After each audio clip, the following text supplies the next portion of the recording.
Assalamu alaikum and welcome to my YouTube channel. Today we are going to explore one of the important topic in translational studies, that is translation. जैसा कि आप लोग जानते हैं कि translational studies एक बहुत इम्पॉर्टेंट और न्यू सब्जेक्ट है, इमर्जिंग फील्ड है इन लिंग्विस्टिक, और उसमें सबसे पहले स्टार्ट करने जा रहे हैं ट्रांसलेशन प्रोसेस को। हम यहाँ देखेंगे कि what is meant by the translational process.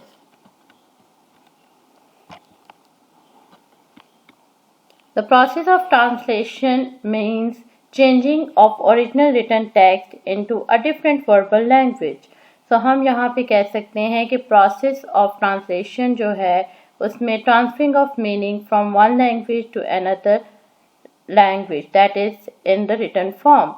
For example, when translating a product manual from Urdu into English, हम क्या कर रहे हैं, एक तहरीर जो उर्दू में होगी उसको चेंज करेंगे, ट्रांसफ़र करेंगे, उसको ट्रांसलेट करेंगे इंग्लिश में। तो हमारे पास जो ओरिजिनल टेक्स्ट है वो लिखा गया है सोर्स लैंग्वेज में या बेसिक लैंग्वेज में, जिसमें वो टेक्स्ट लिखा गया है वो होगी आपकी एसएल लैंग्वेज यानी कि सोर्स लैंग्वेज।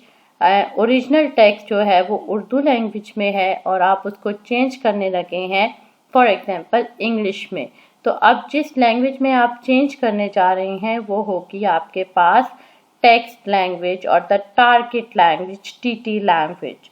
तो यहाँ पे लैंग्वेज जो है वो हमारे पास दो आ जाती हैं। जब भी हम प्रोसेस ऑफ ट्रांसलेशन एक्सप्लोर करते हैं, वी आर डीलिंग विद जो ट्रांसलेटर होता है, जो ट्रांसलेशन प्रोसेस को मूव ऑन कर रहा होता है, वो सोर्स लैंग्वेज के साथ साथ टारगेट लैंग्वेज, टारगेट टेक्स्ट और द सोर्स टेक्स्ट भी इनको कहा जाता है।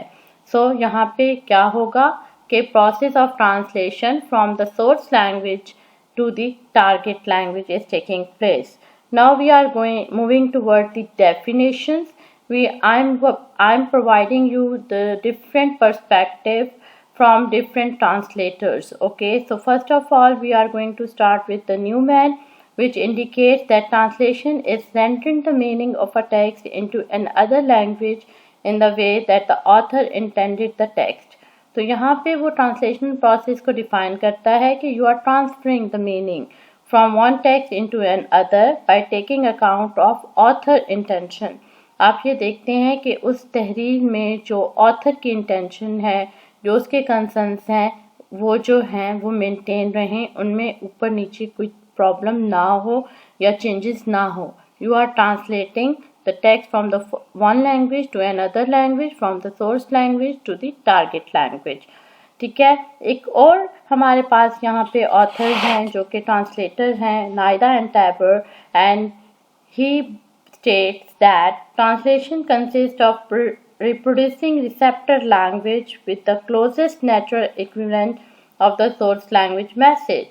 यानी आप एक रिसेप्टर लैंग्वेज में अपने मीनिंग को कन्वे करेंगे उस टेक्स्ट को जो कि सोर्स लैंग्वेज में होगा, but what should be kept in mind, आपके पास क्लोजेस्ट नेचुरल इक्विवेलेंट हो, दोनों में मुताबिकत हो। ठीक है। Now coming to the next definition, that is Hatim and Munday in 2004 defines translation as the process of transferring a written text from source language into a target language.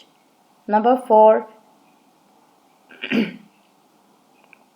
we have Bell in 1991 views that translation as the process of replacement of a text in one language by an equivalent text into another language. So आप क्या करते हैं, replacement of text, only text को replace कर रहे होते हैं by using two different languages. From one language to another language you are replacing the text. Now coming to the another subtopic, that is requirement of good translation. So एक good translation जो है, एक effective translation जो है, उसके क्या क्या characteristic features हो सकते हैं। Naida in 1964 stated that the following requirements of good translation must be kept in mind, and these are: it must make sense, उसमें sense होनी चाहिए. Second, it must convey the spirit and manner of the original text. It must have a natural and easy form of expression, उसका expression बड़ा strong और natural और आसान होना चाहिए, ठीक है। It must produce a similar response, yes, उसमें एक अच्छा पॉजिटिव रिस्पॉन्स होना चाहिए और that is equivalent, that is similar to the of the original text. Thank you for your concern.